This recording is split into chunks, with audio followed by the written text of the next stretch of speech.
కొంచెం మంది పెట్టుకో.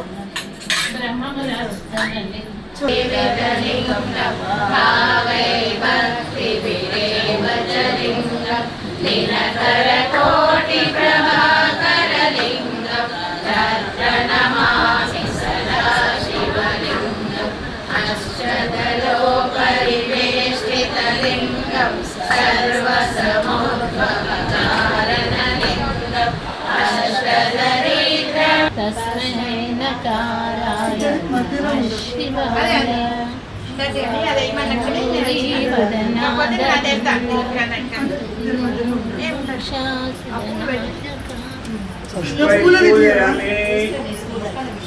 ఓం శివాయ నమః.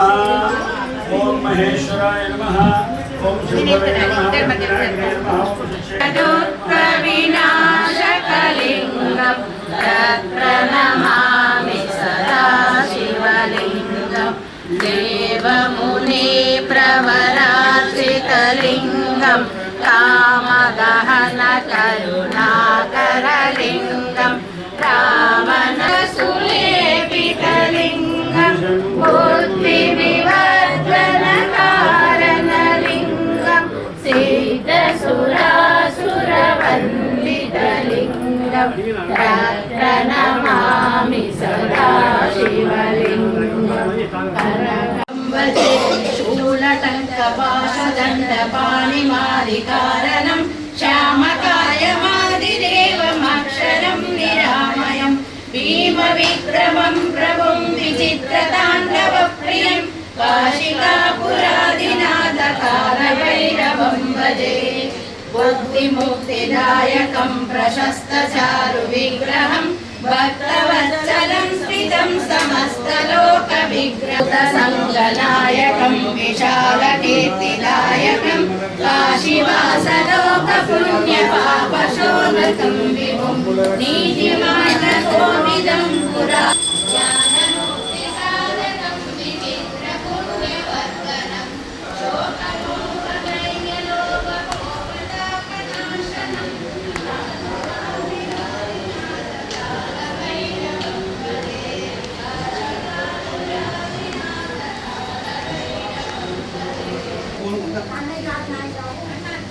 कर्पूरमंगलीरानी मुहूर्तमी मंत्रपुष्पम ओम नारायणाय विद्महे विष्णुः यज्ञेवान्तः प्रतिष्ठति श्रोत्रजुहोति धीमहि कात्यायनाय विद्महे कन्याकुमारी धीमहि ओम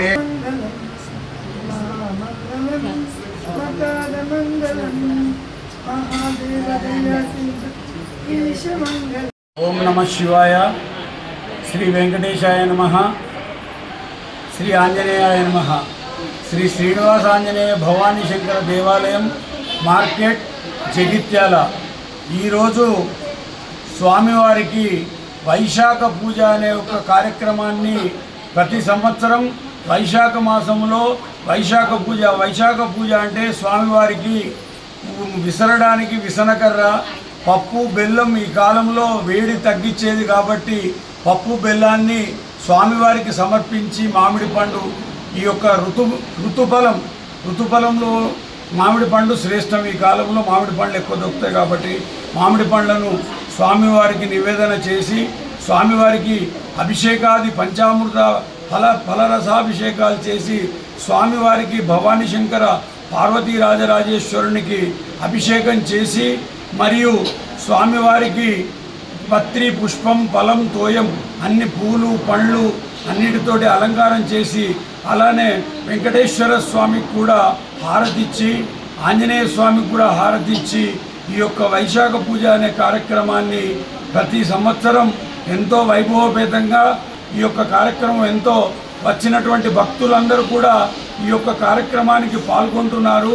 వారికి ఆ యొక్క భగవంతుడు భవానీ శంకర పార్వతీ రాజరాజేశ్వరుడే గారు వెంకటేశ్వర స్వామి ఆంజనేయ స్వామి వారికి ఆయురారోగ్య ఐశ్వర్యాలు ఇచ్చి సుఖ సంతోషాలు ఇచ్చి వారిని ఎల్లవేళలా సదా రక్షించాలని చెప్పి ఈ వైశాఖ మాసంలో శివకేశవులకు స్వామివారికి ఈ యొక్క వైశాఖ మాసంలో వైశాఖ పూజ చేసి ఆ యొక్క స్వామివారికి స్వామివారి యొక్క కృప చేత మొత్తం లోకా సమస్త సుఖినో భవంతు